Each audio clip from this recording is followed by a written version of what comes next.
श्री कृष्ण मित्रों, विजया एकादशी की हार्दिक शुभकामनाएं। फागुन मास के कृष्ण पक्ष की एकादशी को विजया एकादशी कहा जाता है और यह इस बार 6 फरवरी को है, यानी कि आज। पद्म पुराण में भगवान श्री कृष्ण ने ज्येष्ठ पांडुपुत्र युधिष्ठिर को बताया कि इस एकादशी को विजया एकादशी कहते हैं। नाम अनुसार यह बहुत ही कल्याणकारी और विजय दिलाने वाली एकादशी है। इस एकादशी के महात्म को संसार तक पहुंचाने के लिए भगवान स्वयं राम इस एकादशी के व्रत का पूजन किया था।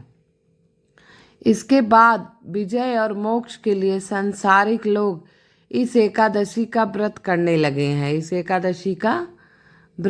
लगे हैं। आइए विजया एकादशी का महात्मा जानते हैं।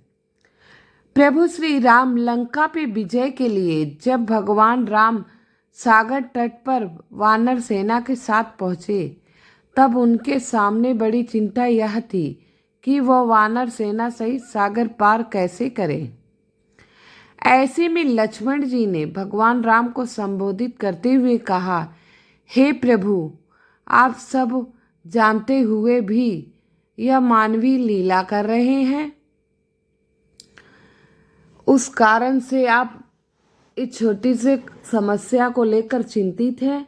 आप तो स्वयं भगवान हैं, साक्षात जगत पालनहार हैं, तो आपको इतनी चिंता क्यों? आपकी चिंता को दूर करने के लिए आपसे निवेदन करता हूं मैं। लक्ष्मण ने प्रभु श्री राम से निवेदन किया कि आप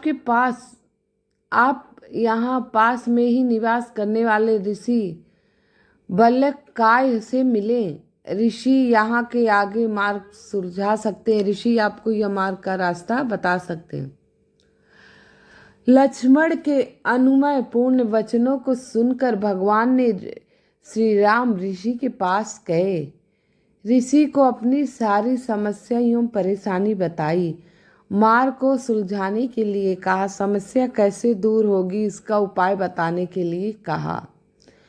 ऋषि ने बताया कि आप सेना सहित फागुन मास की कृष्ण पक्ष की सेना सहित नारायण की पूजा करें, विजया एकादशी नाम का व्रत करें जो फागुन मास के कृष्ण पक्ष में आएगी, आपको आगे मार्ग ले जाएगा।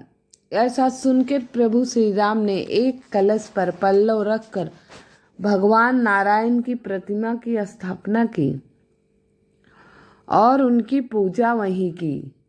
रात्रि में जागरण करते हुए भगवान का नाम स्मरण और कीर्तन भजन करने लगे।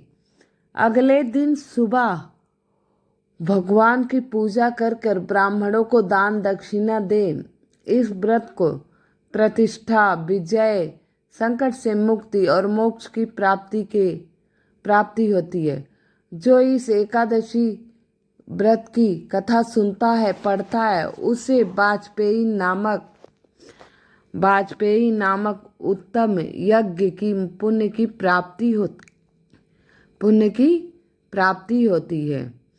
इसीलिए अगर आप व्रत नहीं कर पाए, आप एकादशी का व्रत नहीं कर पाए, तो कथा अवश्य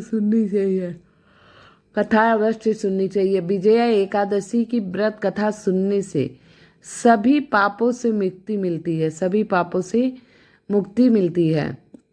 पाप नाशक ये व्रत है। तो आप लोग अगर व्रत नहीं कर पाए तो कथा अवश्य सुन लीजिएगा। कथा सुनने मात्र से सारे पाप नष्ट हो जाते हैं।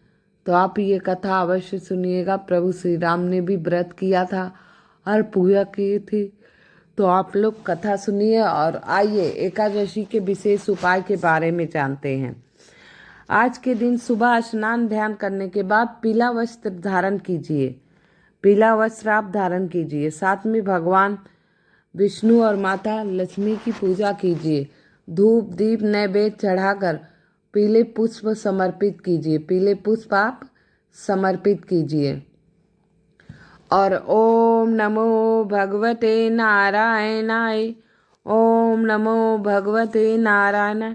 जितना हो सके इस मंत्र का जाप कीजिए और आंवले के पेड़ के नीचे जल छोड़कर घी का दीपक जलाइए। वहीं बैठकर विष्णु सहस्त्र नाम का पाठ कीजिए। विष्णु सहस्त्र नाम का पाठ कीजिए। छोटे से उपाय है, इसे करके अवश्य देखिएगा। विजया एकादशी के दिन किए जाने वाला उपाय बहुत ही विशेष लाभकारी होता है, तो ये उपाय अवश्य करके देखिएगा। आप सभी से निवेदन है, कृपया मेरी वीडियो को लाइक एवं सब्सक्राइब अवश्य कर दीजिएगा। कमेंट में जय श्री कृष्ण अवश्य लिख दीजिएगा। छोटे छोटे से उपाय जिसके करने मात्र से आपका सर्वदा कल्याण होगा। तो विजया एकादशी की व्रत कथा सुनने मात्र से आपकी सारी मनोकामना पूर्ण होगी। भगवान विष्णु आपकी सारी मनोकामना पूर्ण करेंगे, आपके सदा कल्याण होगा। तो इस व्रत कथा को अवश्य सुनिए, हर प्रकार का लाभ उठाइए। आप मोक्षों से मोक्ष हो जाएगा, आपका पापों से मुक्त हो जाएंगे।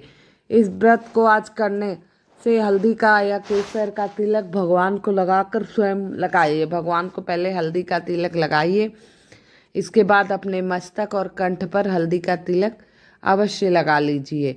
इससे आपका बृहस्पति मजबूत होगा, आपका वैवाहिक जीवन सदा सुखमय रहेगा, किसी प्रकार की कष्ट और बाधा आपके जीवन में